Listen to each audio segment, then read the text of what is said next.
Well, talks may be moving forward with Iran as both sides are largely holding their fire in recent days. At the same time, President Trump is preparing for two big meetings at the White House. Doug Luzader joining us live from Washington this morning with the latest. Good morning, Doug. Good morning. Back-to-back meetings today for the president with the leaders of Ukraine and Israel, both of whom have clear messages to convey. An honor guard at the Capitol rehearses for today's memorial service for South Carolina Senator Lindsey Graham. His death has brought two world leaders to Washington, Ukrainian President Volodymyr Zelenskyy, who just arrived, and Israeli Prime Minister Benjamin Netanyahu, and they will take turns sitting down with President Trump at the White House. Yeah, for a little difference, but pretty close, yeah. The president played down reports of growing distance with Netanyahu, who is expected to press for more aggressive action against Iran. Zelenskyy will push for more support in Ukraine's defense against Russia and argue that Russia is helping Iran. I don't think they've been doing it, certainly not at a high level. The president was skeptical, arguing that Iran is under pressure to secure a deal. I have a lot of patience. I have plenty of time. But as he traveled for the midterms to Michigan yesterday, it's hard to ignore the calendar. And right now, all we're talking about is trying to get the Strait of Hormuz open. So we're a long way from getting to Trump's final goal here, and it doesn't seem to be, we're not making a whole lot of progress, and we're now 100 days away from the election.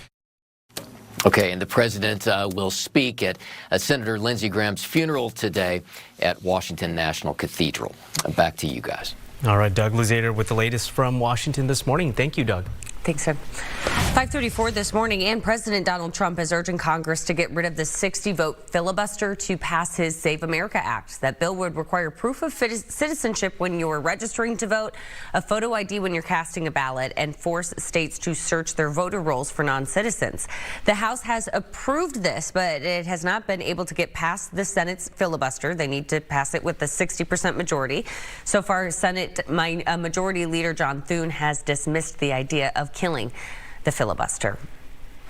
And we learned more about the health of Senator Mitch McConnell. According to a new statement, McConnell is undergoing physical therapy at a rehab facility after a fall at his home last month led to a nearly month-long hospitalization. He has not been medically cleared to return to the Senate. In his own statement, McConnell said, quote, "I'm still working hard to get back to my full schedule of work in the Senate and in Kentucky." The CDC says more than 1,900 cases of cyclosporiasis are still linked to shredded iceberg lettuce from Taylor Farms.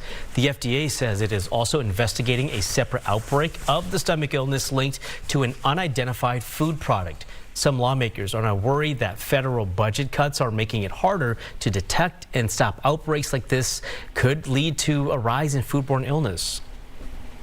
When you gut the agencies that are responsible for ensuring the safety of our food, these are predictable consequences. Those criticisms are invalid. We've had no cuts in our surveillance program.